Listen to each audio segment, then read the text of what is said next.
अस्सलाम वालेकुम दोस्तों, मैं ਤੁਹਾਡਾ ਭਰਾ ਮੀਆਂ ਮੁਹੰਮਦ ਅਫਜ਼ਲ ਬੱਟੂ ਤੇ ਤੁਸੀਂ ਵੇਖਦੇ ਪਏ ਹੋ ਡਿਜੀਟਲ ਕਿਸਾਨ ਪਾਕਿਸਤਾਨ।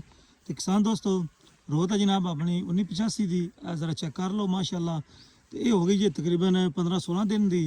ਅੱਜ ਅਸਾਂ ਦੂਜੀ ਵਾਰੀ ਇਹਨੂੰ ਖਾਦ ਤੇ ਜ਼ਹਿਰ ਲਗਾਉਂਦੇ ਪਏ ਦਾਣੇਦਾਰ ਤੇ ਇਮਤਿਆਜ਼ ਭਾਈ ਸੁੱਟਦੇ ਪਏ ਨੇ।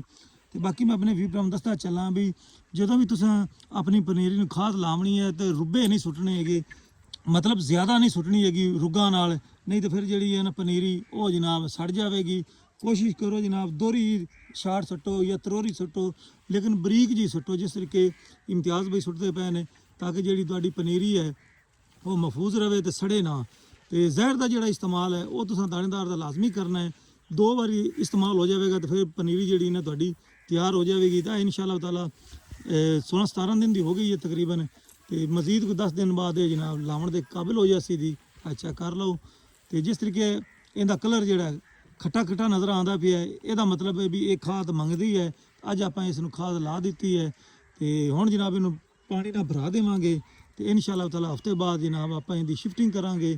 तो इंशाअल्लाह ताला अल्लाह ताला साडे ते खैर करे किसान भाइयों ते, क्योंकि हालात जिहड़े ने चंगे कोई नहीं। मौसम जिहड़ा है वो रोज़ ही जनाब बारिश आ जाती है, कभी जनाब विच गड़ा आ जाता है। तो मतलब भी इस बारी जो हाल नज़र आता पिया है, जिस तरीके डीजल पेट्रोल का रेट बढ़ गया है, उस तरीके फसलों का रेट जोड़ा वो कोई नहीं बढ़ा, खर्चे डबल ट्रिपल हो गए हैं। लेकिन फसलों का जोड़ा रेट है वो पुराने तो पुराना ही है। बाकी अल्लाह ताला किसानों ते रहम करे।